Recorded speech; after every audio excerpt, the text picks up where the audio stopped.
Ассалаумағалейкум, қазақ елі, амансыз ба? Біз Олжас Әбілқайыр Бауырбек екеуміз осы Қазақстанда болып жатқан жайттарды, өзіміздің еліміздің ертеңі үшін болып жатқан құрылып атқан тірліктердің бәріне елеңдеу қарағанымыз белгілі, және біраз материал түсіріп видео шығардық, сайлау кезінде де жүгірдік. Енді мынандай ой келді: Қазақстанда оппозиция кім? Оппозиция деген сөз шығатын болса, полиция дубинкасымен дайын тұрады. Олай болмау керек. Бүкіл әлемде бұл бос еркін көзқарастың көзі болып саналады, саяси тұрғыдан алып қарағанда. Және басты медициналық сауат, электронды сауат, интернет сауат ашу үшін бірінші саяси сауат ашылу керек халықта. Ол қалай ашылады? Ол дегеннің әңгіме айтылады, қазіргі билікте отырған кісілердің істеп жатқан тірліктеріне сөгіс айтылып, сынақ айтылып, және де басқа даму жолдарының маңызды, халықпен бірге сыйымды болатын жолдар болса, соны талқыға салу. Енді біздің осы әңгімені айта келе, осы жолда жүре өзіміздің саяси көзқарасымыз қалыптасты деп айтамыз. Қалыптасты бүгінге. Ол түркі әлемімен бірге болу, ұлы тұран идеясын қайттан жандандырып, өзіміздің идеалымыз ретінде, идеологымыз ретінде, және өзіміздің көшбасшысы, көсеміміз ретінде деп айтсақ болады, Мұстафа Шоқайды көтеріп, соның идеяларымен, соның тірліктерін жалғастырсақ деген. Олжас мырза, сөз өзіңізде. Ассалаумағалейкум, тағы бір құрметті қазақ елі. Рафик бауырымыз айтып кеткендей, біздер осы күнге дейін біршама іс атқаруға тырысып жатырмыз. Енді біздің ең бірінші мақсатымыз бұндай роликтерді түсіріп, бұндай видеолар жасаудың ең көздеген бірінші кезектегі мақсатымыз ол халықтың бүгінгі күнге саяси жағдайға деген хабардар болуына және көзінің ашылуына бір өзіміздің септігіміз тигізу. Әрине, біздердің де қате кететін жерлеріміз болуы мүмкін. Ондай болатын болса, сіздер ақыл қосыңыздар.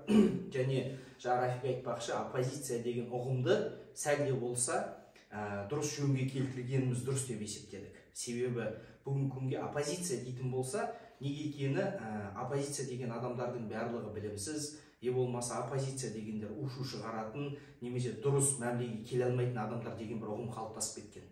Біз түбегейлі осы ұғыммен күресуді дұрыс деп есептейміз. Және бүгінгі күнні оппозиционердің бет-келбеті қандай болу керек деген сұраққа жауап іздедік. Оппозиционер дегеніміз бірінші кезекте білімді, ақылды, бүгінгі күнгі жұмыс істеп жатқан билік пен өкіметке өзінің жеке көзқарасын немесе қабылданып жатқан шараларға басқа ұсыныс жасай алатын маманданған азаматтардың бірі деп есептейміз. Сондықтан осы бағытта бірінші кезекте жұмыс істеуге тырысып жатырмыз. Және бүгінгі күнге біздің саяси көзқарасымыз, жаңа Рафик айтпақшы, ұлы тұран идеясы. Біз 70 жыл Совет үкіметінің астында өмір сүріп, көптеген өзіміздің тарихи негіздерімізбен, ұлттық болмыстарымыздан, салт дәстүрімізден, дінімізден, ділімізден, тілімізден айырылуға шақ қалған ұлтпыз. Сондықтан ұлы тұран идеясы біздің түсінігіміз бойынша бәрімізді біріктіретін және бір ойға жинайтын және бір бағытқа жетелейтін күшті идея деп есептейміз, және біз соны қолдаймыз. Және сол мақсатта бүгіннен бастап жұмыс атқаруға бел будық. Өте дұрыс. Олжас мырза, мысалға, өздеріңіз білесіздер, Арман Шораев пен Ертісбаев деген азаматтардың арасындағы кикілжің болғаны, арасындағы сөз болғаны қазақтың ішінде қазірде кеңес дәуіріне орыс десе екі қабырғасының ортасына жел соғып тұрған азаматтар да бар. Оларды Стокгольмский синдром дейді. Стокгольмде болған синдром өзін жәбірлеуші, өзін зорлаушы, өзін қорлаушы адамға махаббатпен қарау, оған сүйсіну, оның қателіктерін кешіріп, оның істеген қиянаттарын көрмеу. Бұл санадан біз құтылуымыз керек. Қазақтың қанында батырлық та бар, көсемдік те бар, көрегендік те бар, бірақ әлі де осы орыс десе, біз Ресей десе, олармен тікелей пікірталасқа келуге, немесе өз ойымызды айтуға, өткенде де әңгіме болды. Қазақстанда Ресей мүддесін қорғайтын лобби өте күшті. Американың бизнес лоббиін қорғайтын күштер өте күшті, лоббистер. Қытайдың лоббиі өте күшті. Қазақстанда ненің лоббиі жоқ? Ол қазақтың ұлттық мүддесін қорғайтын лобби жоқ. Бұл лоббиді біз сол түркі тілдес бауырларымызбен бірігіп тұран лоббиін жасау керекпіз. Бұл жерде, бұл әлемде біздің алатын орнымыз үлкен орасан. Оны біз қалай жоғалттық? Біреудің қолтығының астына кіріп, соның жыртық тонын жамылуға тырысқанымыз осыған алып келді. Енді бастысы жастарды өзінің қазақ болуынан, түркі болуынан, сол түп тамырынан ұялмай, ертеңгі күнге айта алатындай әңгімесі болатын жастарды біз тәрбиелеуіміз керек. Өзінің ұлттық мүддесіменен, өзінің тарихыменен, өзінің болмысын мақтан тұта алатын жастарды тәрбиелеуге атсалыссақ деген ниеттеміз. Осы кезде айта кететін бір-екі статистикалық мағлұматтар бар екен, соларға бір көз жүгіртсек, егерде бүгінгі күнге жаңа атап отырған ұлы тұран деген ұғымымыз, егер ол бірігетін болса, және ол құралатын болса, ол дегеніміз 200 миллионға жуық азаматты қамтитын ұлы империя деп айтуға болады, құруға болады екен. Және ол 4,5 миллион квадрат километр аумақты қамтитын, бір жағы Түркиямен, екінші жағы Якутиямен бітетін, батыс оңтүстігі ол мынау Ұйғыр автономия округі дейді, Қытайдағы Шыңжаң, ол жағы бар, және оның ішіне кіретін Иранның бір бөлігі бар, орталық Азиямыз бар деген сияқты өте үлкен аумақты территорияға айналу мүмкіншілігі бар екен.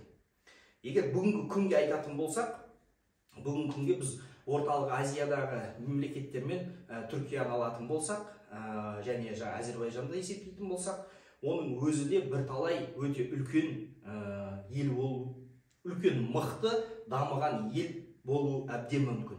Неге десе, Қазақстанның бар байлығын айтып отырудың қажет жоқ деп есептеймін. Бұны көріп жатқан адамдардың бәрі ол туралы біледі. Жалпы жер аумағын алатын болсақ, біздегі 2.724.000 шақырым квадрат шақырым жеріміз бар, 19.500.000 халқымыз бар. Енді Түркияға келетін болсақ, ол 783.562 квадрат шақырым жері көлемі, және 83.300.000 халқы бар мемлекет, өте үлкен. Ол Түркияның барлығымыз білеміз, жер асты байлықтарда біршама жеткілікті. Оның ішінде әлемнің 25% өндіретін мырыш көлемінің барлығы Түркияда екен. Одан қалды Түркия бәріміз білетін ең дамыған, мынау туризм саласында дамыған өте үлкен мемлекет.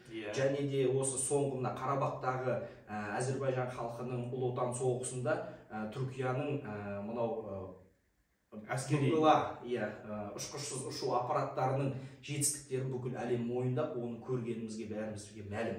Демек, ол дегеніміз Түркиядағы ғылым мен білімнің де дамып жатыр деген сөзі, және біз солармен бірлесіп ары қарай дамытсақ деген ниет. Ол Түркияға қатысты. Әзербайжанды айтатын болсақ, 86.000 квадрат шақырым жері бар, 10.100.000-ға жуық халқы бар. Әзербайжанның ең бірінші байлықтар ол өзіміз білетін мұнай мен газ.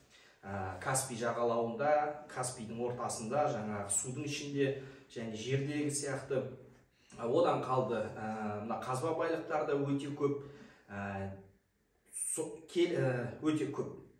Одан қалды келесі еліміз бізде Өзбекстан, ол 449.000 шаршы квадрат шақырым жерді алып жатқан мемлекет, 36 миллион халқы бар бүгінгі күнге. Әлемде 14-ші газ өндірісі бойынша 14-ші орында, және жаңағы мақта өндірісі бойынша, ауыл шаруашылығы бойынша жақсы дамыған, және бүгінгі күнге мына автокөлік өндірісі, басқа да өндірістер жақсы дамытып жатқан елдердің бірі.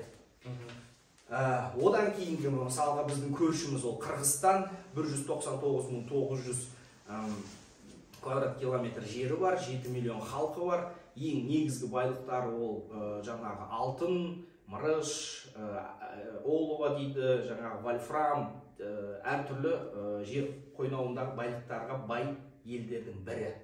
Жер көлемі кішірек болғанмен өздері үшін жеткілікті байлығы бар дейміз.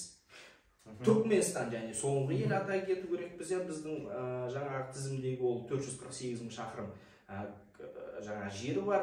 Халық саны 6.342.000 халқы бар. Оларда жаңағы мақта өндірісі мен газ өндірісі ең негізгі қазба байлықтары.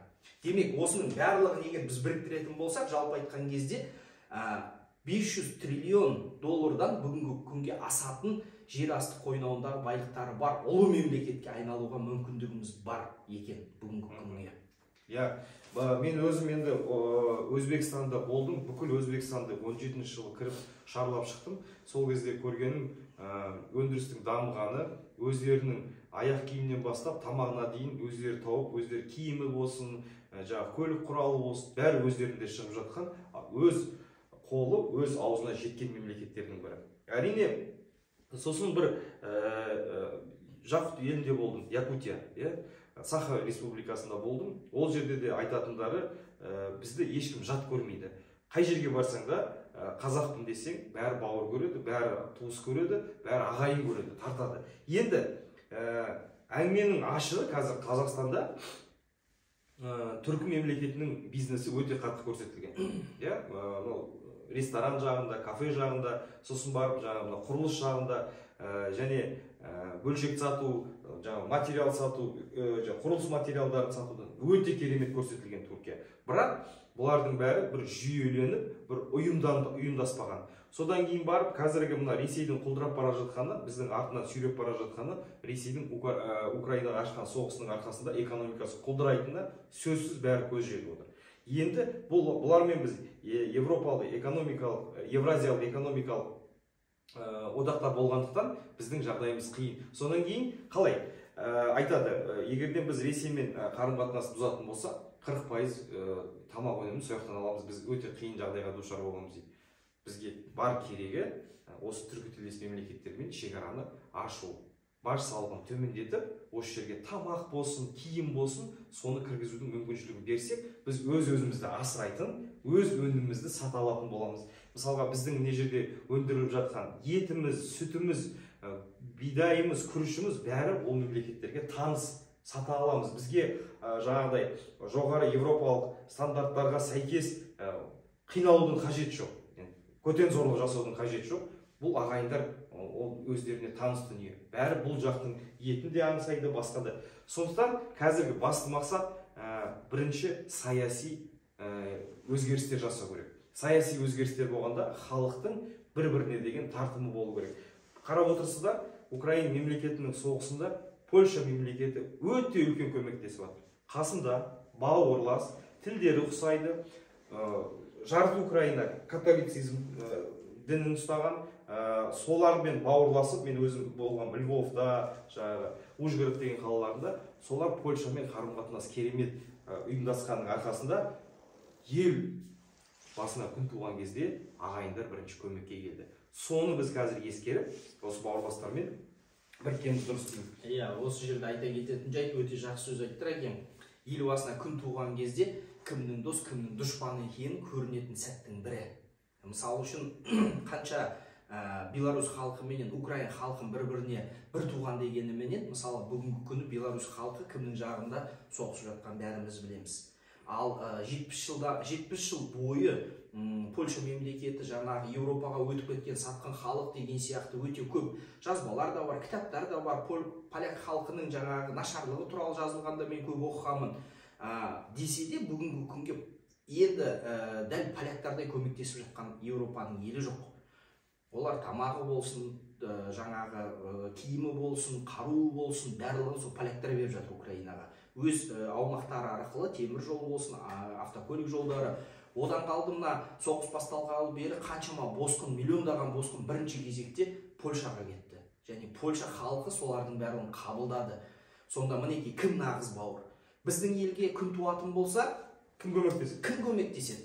Біз шекара асып Қырғызбарларға барармыз. Халқымыздың жартысы өзбектерге барар. Одан басқа біздің барар жеріміз жоқ. Ал орысқа, мысалы, арқа сүйейміз деп айтып отырған біздің билік басындағы азаматтар не өздері не айтып отырған соңына дейін ұқпайды. Не болмаса ол бір алдаудың бірден бір себебі соғыс болмай бейбіт күнде орыстың еліне барып таяқ жеп жатқан, кемсітіп жатқан, өліп жатқан, ол біздің орталық Азияның азаматтарын айтпағанда, сол Ресейдің ішіндегі Дағыстан азаматтары да, жаңағы Якутияның азаматтары да, олар да кемшілік көріп жатқан адамдар жеткілікті. Сондықтан біз болашаққа дұрыс қарап, біз кіммен бауыр болу керекпіз деген сұраққа біздер жауап тұзағыз дедік. Рәкең екеуміз осындай бір шешімге келдік. Біз үшін тіліміз, дініміз, ұлтымыз, тарихымыз бір елдер, ол түркі тілдес елдер. Және соған сәйкес біздер жаңағы түркі қозғалысы деген қозғалысты жариялап отырмыз бүгінгі күнге. Оның өзіндік бірнеше тақырыптары бар. Сол туралы айта кетейік. Біздің қозғалыс екі бағытта дамиды деп, жоқ, дұрысырақ айтқан кезде біздің қозғалыстың екі бағытта көздеген мүдделеріміз бар. Оның біріншісі біздің еліміздің ішкі бағыты, және екіншісі сыртқы бағыты. Мына ішкі бағытта біз нені аңсаймыз дегенде? Қазір осы жерден бір айта кететін жағдай, неге біз Қазақстанда бұл ұлы тұранды пантуркизм ағымын біз қайта қолға алуымыз керек. Өйткені Түркияда, Өзбекстанда, Әзербайжанда, Қырғызстанда, енді Қырғызстанды алып тастайық, осыншама қазақ жоқ. Біздің елде ғана Түркияның да түркі ұлы болып, ұлты түрік, ұлты өзбек, ұлты қырғыз, ұлты түркмен, Әзербайжан адамдар көп. Қазақстан Республикасының азаматы ол кісілер. Білесіздер, біз көп ұлтты мемлекетпіз. Және осы жерден біз бастапқы болып, бірінші болып, осы тірлікті бастау керекпіз. Әрине Түркияда да, әрине Әзербайжанда да, әрине Қырғызстанда да, Түркменияда, Өзбекстанда да пантуркизм ағымын қолдайтындар көп. Бірақ біз осы жерде соны ұйымдастыру бізге өте ыңғайлы. Өйткені біз ең бірінші Ресеймен шекараласып отқан адамбыз. Бізден бастау керек. Біз Қытаймен шекараласып отқан адамбыз. Біз бастауымыз керек. Мына жерде тағы да қоса кетерім. Ресейдің ішіндегі жаңағы жұтылып бара жатқан башқұрттар бар, якуттар бар, біздің осы түркі әлеміне қатысы бар елдер жеткілікті, ұлттар жеткілікті, татарлар бар. Мына жақта Қытайдағы ұйғыр бауырларымыз бар мысалы үшін. Және соларға біздер жаңа Рәкең айтпақшы, Ресей мен Қытайдың шебінде отырған ел болғандықтан біз оларға қолымыздан келгенше әрине көмекті көрсетуге міндеттіміз. Себебі олар біздің бауырларымыз. Және солармен бірігу біздің мақсатымыз болашақта. Енді қайта орала, мына ішкі өзіміздің елдегі мақсаттарымызды бір атап өтейік, халықтың түсінігі болу үшін. Бұл жерде бірнеше мәселені қозғағымыз келіп отыр. Бұл 7 тақырыптан тұратын біздің бағыт. Оның біріншісі Қазақстан әлемдегі тәуелсіз және дербес саясатын жүргізуге атсалысу. Ол дегеніміз, бүгінгі күнге өздеріңіз білесіздер, әлемде екі түрлі мемлекет болады дейді. Оның біреуі шешім қабылдайтын елдер дейді, және екіншісі қабылданған шешімді орындайтын елдер деп аталады. Біздің мемлекет қалай айтсақ та тәуелсіздік алғанымызбенен ол тек қана бір жаман жағынан қарайтын ештеңесі жоқ. Ол жерде қабылданған шешімдерге байланысты біз кейбір сәттерде өз шешімімізді қабылдай алмаймыз. Себебі шекараларымыз бар, көршілеріміз бар деген сияқты. Бірақ оның түпкі салдары айналып келген кезде еліміздің әлсіздігі. Әлсіздік ол халқымыздың көзінің ашықтығы, сауаттылығы, ғылым мен білімнің дамымағанының салдары, бірден бір салдар. Ол жерде әрине экономикалық тұрғы бар, медициналық тұрғы бар, әскери күш қуат бар, халқымыздың дайындығы бар деген сияқты тағы да басқа тақырыптар бар. Десе де біз үшін осы еліміздің дербес тәуелсіз саясатын жасауға қолымыздан келгенше атсалысу керекпіз деп есептейміз. Ол бірінші тақырып. Екіншісі, біздің елдің ішіндегі өзге елдердің саясаты мен тілінің ықпалын азайту.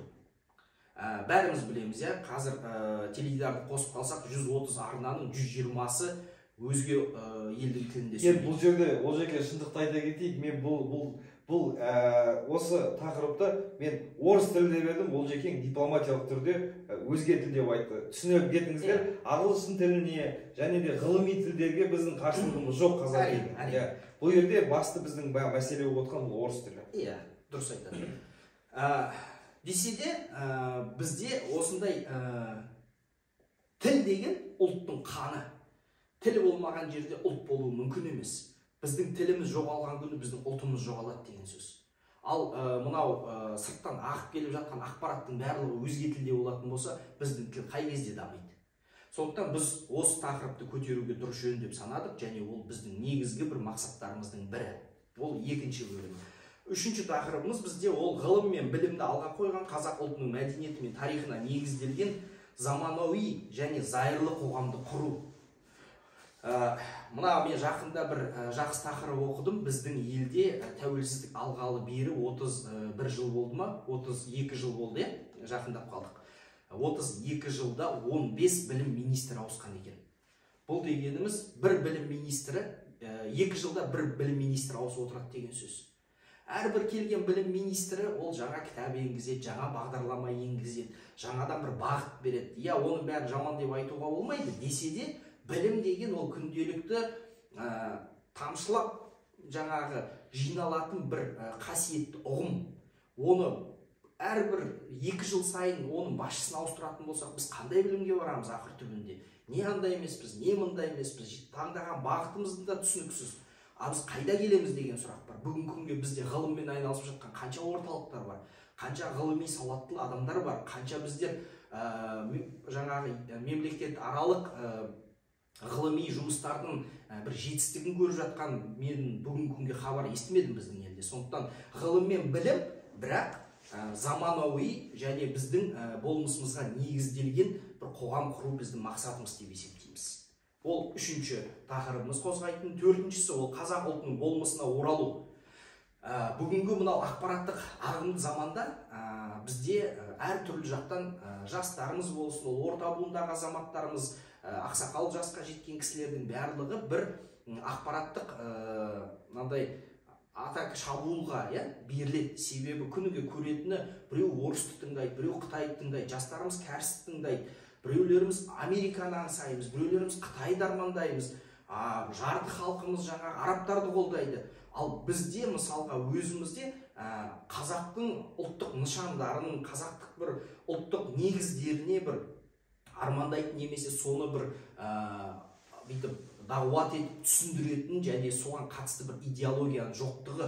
Соның салдарына біздің тәрбиеміз, мысалы үшін бір ұрпақтың тәрбиесі орысша, бір ұрпақтың тәрбиесі арабша, 3-ші ұрпақтың тәрбиесі немісше деген сияқты ғой. Біздің оқуымызда осы ақпараттық жұмыстың арқасында біздің қазақтың негізгі салт дәстүрі, тілі, негізгі болмысына қайта оралу, осы қоғамды қазақ қоғамы етіп жақындатуға тырысу. Осы біздің 4-ші тақырыбымыз. 5-шісі діни көзқарастарды ұлттық тәрбие мен әдет ғұрыптың ерекшеліктеріне негіздеу. Ешкім біздің мінекей Рафик бауырымыз болсын, мен болайын, барлығымыз айтамыз, альхамдулилля, біз бірінші кезекте мұсылманбыз дейміз. Ол дінге келген кезде, бірақ ұлтымыз әрине қазақ. Егер де сұрақ тұратын болса, кім бірінші ұлт па жоқ әлде дін бе десе, әрине мен өз басым айтамын, мен бірінші кезекте ұлт. Себебі біз қазақ ұлтының жеріндеміз. Қазақ ата-бабамыздың қаны төгіп осы елді алып қалған мемлекетте болғандықтан біз бірінші кезекте ұлтты қолдаймыз. Одан кейін әрине дін. Ешкім діннен кеттемейді, ешкім дінге қарсы емес. Бірақ біздің дін біздің ұлттық негіздерге негізделген болу керек. Ұлттық жаңағы салт дәстүрге, тәрбиеге негізделген болу керек. Сол кезде біздің ұлт пен діннің арасында қарама-қайшылықтар азаяды деп есептейміз. Осы жерден айта кетсем, қазір әлемде ислам дінінің жойылып кетуі, құрып кету қаупі тұрған жоқ. Аллаға шүкір, ла илаха иллаллах Мұхаммедun Расулаллах деген бауырларымыз көп қазір. Бірақ қазір әлемде қазақтың құрып кету қаупі бар. Өйткені тілден айырылып қалуымыз мүмкін, жерден айырылып қалуымыз мүмкін, елден айырылып қалуымыз мүмкін. Сондықтан қазір бастапқы зиялы қауымның, көзі ашық адамның, қазақ деп жүрегі соққан азаматтың бірінші мәселесі ол өзінің қазақтығын сақтап қалу. Былай айтқанда, мен енді комментарийға жазыңыздар өз ойларыңызды. Менің ұстанымым былай. Менің дінім, менің Құдайға деген құлшылығым, мен табалдырық аттағанда үйден шыққан кезде бітеді. Өйткені мен Қазақстан Республикасының аумағына шығамын, үйімнен. Ол ешқандай халифат емес, ешқандай діни тұрғыда құрылған мемлекет емес. Бұл кәдімгі зиялы мемлекет. Сондықтан менің Құдаймен арамдағы өзімнің құлшылығым ба, әңгімем ба, ол үйімде болатын зат, мешітте болатын зат. Көшеде жүрген кезде мен күнде қазақ екенімді ұмытпау керекпін. Және де бір дәлел ретінде айтайын, біздің бұл өмірде жасамаған күнәларымыз басқамызды о дүниеде баға беріледі деген исламның басты қағидасы. Дұрыс па? Сол кезде маған ислам жаназамды шығарған кезде керек. Қалған кезде мен қандай мұсылман болғанымды бір-бірімізге сынақ айтудың қажеті жоқ. Біз бастысы қандай азамат екенімізді айтып алайық. Одан кейін барып, дініміз, айтып тұрмын ғой, тағы да үйіңнен біту керек. Табалдырықтан шықтың ба, сен діни білімің жоқ па, дінге араласпа. Дінде өзінің реттейтін жігіттері бар.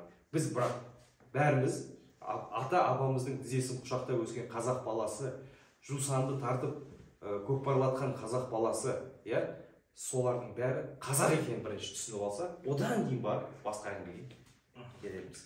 Жақсы, ол бізде 5-ші тақырып. 6-шысы біздің елдегі ұлттық идеологияны құру. Мен бұл тақырып туралы алдында да көп айтамын.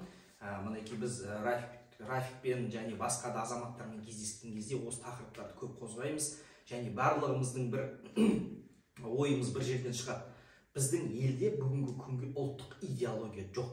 Қалай айтсаңыз сол айтыңыздар, ұлттық идеология жоқ. Себебі, бірден бір себебі, кез келген ақш елінің азаматын алатын болсақ, олар өзінің туымен, өзінің елімен, өзінің демократиясын мақтан тұтады. Ұлттық идеология. Айфоны болсын, басқасы болсын, кез келген араб елін алатын болсаң, өз дінімен, өзінің салтымен, өзінің киімімен, өзінің жаңағы тарихымен, өзінің идеологиясын жаңағы алдыға ұсынады. Еуропа елдерінде де тура сол, Қытай, басқа елдердің барлығында дәл сондай. Әркім өз елінің ішкі идеологиясын, жоқ, дұрыс емес, әрбір ел өзінің идеологиясын бірінші кезекте ішкі нарыққа таратып, халыққа, соның негізінде ұлт құрайды. Сыртқы көзге сүйсініштігін көрсетеді. Иә, сыртқы көзге сүйсініш, және ұлттық идеология деген бірінші кезекте өз елін сүю, патриоттық сезімдерге және елі үшін адал еңбек етуге термелейтін бірден бір қасиеттердің бірі. Ал біздің елде кімнің болса соның идеологиясы бар, бірақ қазақтың идеологиясы жоқ. Және сондықтан біздің есебіміз бойынша ұлттық идеология деген өте маңызды бір бөлім, және біз сол үшін атсалысу керекпіз. Бізде енді басты идеология шындық, мен өз ойым былай да, қысқа айтатын болсақ, бізде тендер идеологиясы ғой қазір. Кім тендер алады, соған субподрядқа кіреді, сол идеология бізде. Мынау былай тағы да өз ойымды айта кетейін осы жерде. Қазақта қазір мен Түркияға барған кезде сол жердің кәсіпкерлерімен ақылдасып, былай пікірталас ұйымдастырған кезде, сол кезде айтады да, мен кімді алдасам да мемлекетті алдамаймын, ешқашан салықтан тайсалмаймын, бәрін төлеймін уақытылы, айлық төлемесем де өзіме пайда алмасам да бірінші мемлекеттің салығын төлеймін, өйткені мен ұлы түрік мемлекетінің азаматымын, мен соны мақтан тұтамын. Бізде Қазақстанда қазіргі идеология мынандай, байғұс өмірінде бір жақсы тендер алмадың ғой, сорлы болып өттің ғой деген әңгіме. Жаңағы тендер алмасаң, тендер алғандар, олар жаңағы бір құдайдың жаңағы бір жерін ұстап тұрғандай адамдармен сөйлесуден қалады, және де саясат маған қатысы жоқ, тыныш, бәрі тыныш болсын, патшамыз аман болсын деген өзін-өзі алдаумен айналысады. Бұл тұрғыда тағы да өзімнің бір ұстанымымды айта кетейін. Унитаз бен холодильниктің арасындағы өмір сүруден Құдай сақтасын, сол ұғымнан арылу үшін бізге ұлттық идеология болу керек. Ұлттық идеологияның негізі пантюркизм деп біз қабылдау керекпіз деп ойлаймын. Ол 6-шы тақырып, және 7-ші тақырып, біз бұны бөліп шығарып отырмыз. Негізі алдында да біраз қайталанған сияқты болып көрінуі мүмкін, десе де Ресей империясы және Кеңес одағының идеологиялық жұмыстарының арқасында бұзылған түркі тілдес халықтар арасындағы бауырластықты жандандыру. Бұл дегеніміз қалай, өзі атап отыр. Бірінші кезекте біз, мен бұны Рафикпен көп айтамыз, біз тарихтан айырылып қалған халықпыз. 30-шы жылдардың басында жаңағы орыстың қан сойқанын жасап, аштықпен қырып бірімізді, оқпен атып бірімізді, аш құрсақпен далада өлтіріп, дымымызды қалдырмай жатқан кезде біздің үлкен қарттарды қырып жіберген. Бұлай ойлайтын болсаң, қарияны өлтірудің қажеті не деп ойлайсың? Қария деген жас болмаса 1-2 жылда өздері өліп қалатын адамдар. Жоқ, олар дәл сол қарияларды өлтірген. Себебі қызылдардың саясаты бойынша біздің жас ұрпақпен, келер ұрпақпен, алдыңғы ұрпақтың арасындағы тарихты жою болған. Соның арқасында біз үлкен ұрпақты жойды да, қалғандардың барлығына жаңа кітап таратты, әріптерді бір күнде өзгертті, оқу білетін адамның барлығы бір күнде мақұлық болып қалды, себебі басқа дело производства дейміз ғой, басқа кітап жоқ, газет жоқ, әліпбиімізді ауыстырып тастадық. Соның арқасында бірталай миллиондаған адам бір-ақ күнде сауатсыз болып қалды. Және сол сияқты жаңа бала күнде мен өзім оңтүстік Қазақстан облысының тумасымын, неге екенін білмеймін, бірақ біздер өзбек ұлтының адамдарын жақтыртпайтынбыз. Не үшін жақтыртпайды деген мен өзім білмеймін. Дәл сол сияқты мен жолдас балдарым бар, Қордайда өскен. Олар қырғыздар жақтыртпайды. Жаңаөзендегі туыстарымыз түркмендер жақтыртпайды. Қарақалпақтар жақтыртпайды деген сияқты. Ал негізінде дұрыстап ойланып келетін болсақ, оның барлығы бір ұлттың адамдары, түбі бір. Соның барлығы негізінде мынау Совет үкіметінің бізді бір-бірімізден араздастыру саясатының салдары. Өзбектер қазақтар жақтыртпайды, қазақтар қырғыздар жақтыртпайды, башқұрттар қазақтардан жаңағы жаман адам жоқ деп есептейді. Біздер жаңағы түріктер мен әзербайжандар дұрыс емес деп есептейміз. Ал керісінше негізі біз бір үйдің жаңағы 5-6 баласы сынды негізі азаматтармыз. Сондықтан біздің мақсатымыз осы бауырларымызбен қайта жақындасу. Шеттеп қалған, одан бұрын ажырап кеткен ұйғырлар болсын, якуттар болсын, татарлар болсын, олардың барлығыменен қарым-қатынас орнату және бірлесіп осындай бір ұлтқа, бір елге, бір мақсатқа ұмтылу. Ол біздің ішкі саясатымызда, ішкі бағытымызға, біздің еліміздің ішкі саясатына бағытталған жұмыстар деп есептейміз. Енді біздің бағдарламада сыртқы саясатқа қатысты бірнеше тақырыптарымыз бар. Оны айтып өтеді. Енді өздеріңіз естідіңіздер ме, естімедіңіздер ме, өмірімнің бір 5-6 жылын осы әлемді шарлаумен, қазақтың орнымен, қазақ осы әлемде қалай позицияда, қандай позицияда, бізді қалай қабылдайды деген сұрақтарды іздеумен болдым. Біраз жерді араладым. Сол кезде басынан осы 31 жыл бұрын болған оқиғаға қайтып келсек, бірінші Қазақстан мен тәуелсізбін деп бұл жерде күлкісіз айта алмайсың да. Кеңес одағының светін өшіріп шыққан біз қазақпыз, бәрі кеткен кезде, сол кезде бүкіл жаңағы парад суверенитетов дейді, жаңағы тәуелсіздіктердің парады шеру басталған кезде, жаңағы қарап отырсаңыздар, тәуелсіздік күндерін атап өтетін бұрынғы кеңес дәуірінде болған мемлекеттер көктемде, жазда, Өзбекстандікі 1 қыркүйекте мысалға бәрі келеді. Ең соңында қазан айында біз шыққанбыз. Ең соңында. Ол кезде былай қарасаң заң түрінде Ресейде шығып кеткен кеңес дәуірінде. Біз қалғанбыз ғой бір айдай. Жаңағы рубльін тастап кеткен бізге алдап. Сол кезде бізді мойындаған бірінші кім? Ең бірінші қазақ мен тәуелсізбін дегенде Түркия мемлекеті халқы бізді мойындады. Сол себептен ертеңгі күні мына шығыстан көк байрақ көтеріліп жатса, қиыр шығыстан көк байрақтар көтеріліп жатса, біз қолдаймыз. Ол дербес тәуелсіз біздің бауырларымыз, жақұт болсын, ұйғыр болсын, бәріміз айтатындай бір үй болуға мүмкіншілігіміз болу керек сыртқы саясатқа келген кезде.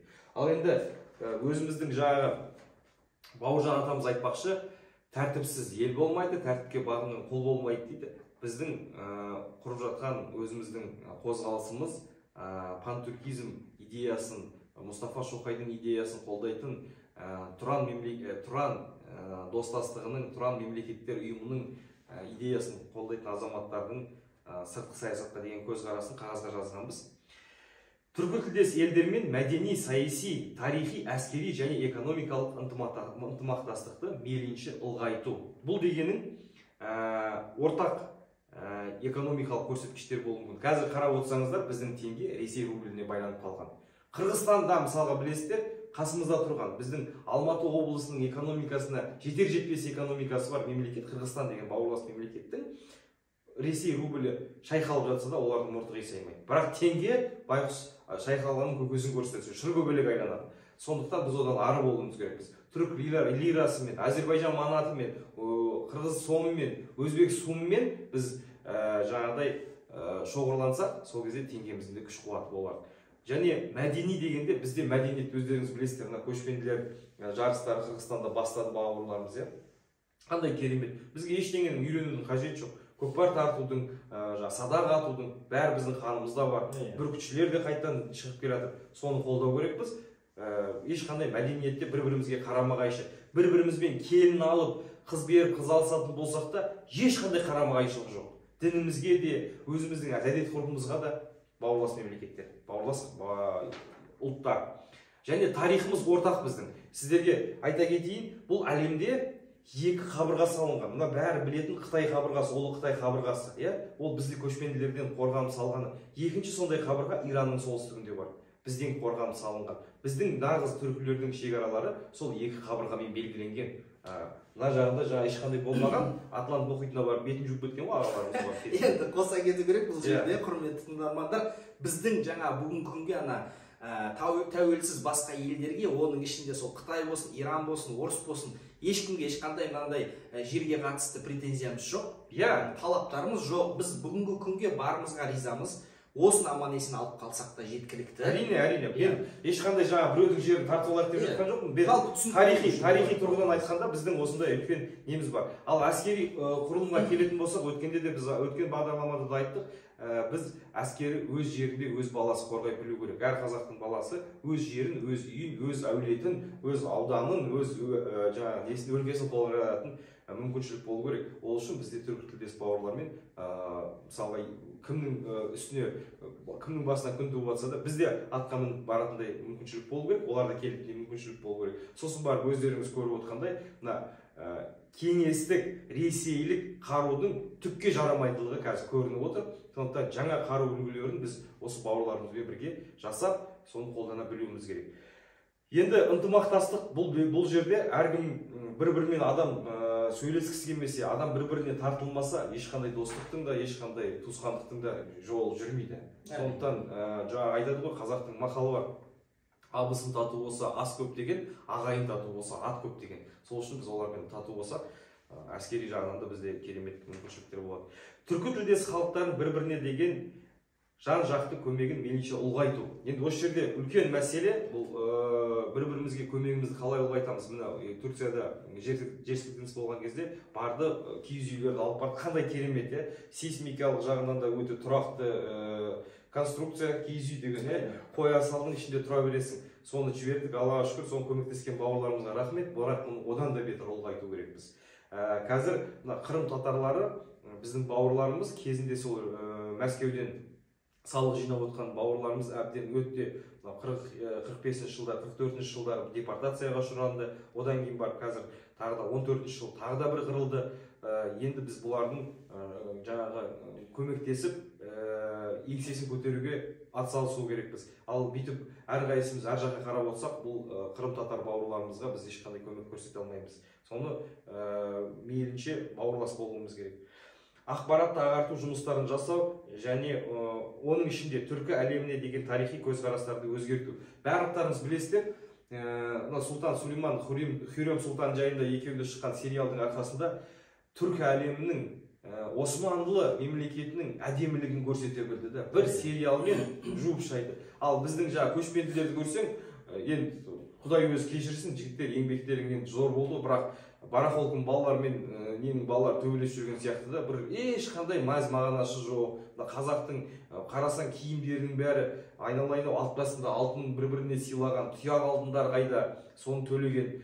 Мысалға әдемі қыздарымыздың киімдері қайда, бәрі сұр киім, өмір бойы бір қайшылардың не сияқты, қандарының өзі жағы қиын жағдай енді көруге тұрмайды. Ал көрсең, қазіргі заманға сәйкестеп, бұл да ұлттық идеологияның, түркі тілдес мемлекеттердің идеологиясына келеді. Сондықтан өте керемет айттыңыз, Рәке, бірақ сәл толықтыра кетейін, рұқсат болса. Рұқсат әрине. Қалай болғанда да көшпенділер әрине оған сын көп, әркімнің айтып жатқан көзқарасы да көп, бірақ мына жерде Рәкең өзінің жаңа сынын айтты, мен айтар едім, менің жеке пікірімше, қазақ елдің тарихына қатысты түсірілген сапасы нашар болса да, бір жіберіп қойған қисықтықтары болса да, мен үшін ол үлкен жетістік деп есептеймін. Кез келген үлкен жетістік бірінші қадамнан басталады. Және сол көшпенділер, менің жеке пікірімше, ол бірінші қадам. Сұр киім болсын, қара киім болсын, әйтеуір бастысы соған бір көңіл бөлінетіндей жұмыс атқарылғанда мен өз басым қуаныштымын. Дұрыс, енді оңыңызда дұрыс шығар, бірақ енді сын айтпай сапа жөнделмес деген бар. Егерде біз сын айтпай, сенікі дұрыс десең, анау жаңағы енді көп қой, енді талантты жігіттер, солардың бәрін ит жоқ болса шошқыреттің әңгімесі болып тұр қазір. Сондықтан кішкене қатал болмаңыз. Кеңес дәуірінің идеологиясының төртінші тармағымыз кеңес дәуірінің идеологиясының арқасында бұзылған түркі тілдес халықтардың арасындағы бауырластықты жандандыру. Жаңа ғана бауырым айтып кетті, ол жас бауырым. Бұл дегеннің бір-бірімізге жамандап, мынау үлкен дәлел ретінде чукча халқын алуға болады кеңес дәуірінде. Соларды кемсіту үшін, соларды әбден ұлт ретінде ұлттық несін еңсесін түсіру үшін әдейі анекдоттар шығарылған. Олар жаңағы техниканы меңгере алмайды, олар өте шорқақ болады, миылары жоқ деген кеңес дәуірінде әдейі сол анекдоттарды шығару институты болды деген сыбыс бар. Өзім болған жоқпын, бірақ қарап отырсаң, ең кеңеске осы Ресей империясына бағынбай 56 жылға дейін соғысқан сол чукчалар болған екен. Чукчалар, өте орынды айтып жатсыз. Чукчаларды ол баста баяғыдан Ресей империясының кезінде чукчалар орыстың сақадай сай қаруланған әскеріне тойтарыс беріп бағынбаған жалғыз ел чукчалар. Чукчаларды ала алмай қойған. Ең соңында айналып келгенде олар жаңағы достастық меморандумын жасап, өзіңіз білесіз, баяғана Германияның канцлері Отто фон Бисмарк айтпақшы, Ресеймен жасалған кез келген келісім шарт сол жазылған бір қағаздың құнына татымайды деген сөзі бар. Сол айтпақшы, чукчаларды алдап солдап келістіріп, ақыр түбінде тұтқиылдан соққы беріп, арақ ішкізіп, қазір бүгінгі күнге чукча деген кім екенін де білмейміз. Аты жоқ, сол сияқты бізді жаңағы Олжас бауырым айтты, әр ұлтты бір-біріне айдап салып, арасына шоқ салып келген кеңес дәуірінің саясатынан құтылу керекпіз. Былай қарасаңдар, мен де өзім жаңағы Жамбыл облысының, Жамбыл өңірінің Жуалы ауданының тумасымын. Бізде де сондай жаңағы өзге ұлттарға деген көзқарасымызды түсініксіз жағдайдан құйып қойғанда, ал үйімізді кім соқты мысалға ше, қазір бүкіл құрылысты қандай жігіттер жасап жатыр, соның бәрін ескере білу керек ағайын. Енді уақыт созбайық, біздің болашақтағы мақсатымыз бастысы болашақта жан-жақты қарқынды бірігу арқасында құрылып үлкен күшке айналатын Тұранда негізі ықпалды күшке айналу. Енді Тұран идеясы ол біздің ұлтымыздың қанында жүрген идея. Біз өліп кетсек те, біз ғайып болып кетсек те, бізден шыққан ұрпақ ол Тұран идеясына берік болады, сол идеяға жүрегі соғып тұрады. Мен оған ешқандай күмәнім жоқ. Енді жақтастарымыз, негізгі жақтасымыз түркі әлемі. Керемет, қай жақта да мысалы өз аяғыммен жүріп көрдім, барып көрдім, қай жерге барсаң да қазақ десең, сол түркі екенімізді шығармайды. Біздің тіліміз қазақ тілі. Түркімен араласу үшін бізге өзге тілдің қажеті жоқ. Мен сізге бір қызық айтып кетейін.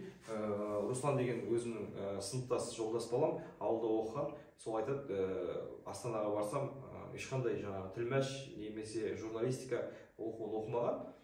Қандай жұмыс істеп жатсың десем, аудармашы болып жұмыс істеп жатырмын. Қайда аудармашы болып жұмыс істеп жатсың десем, түрік компаниясында аудармашымын.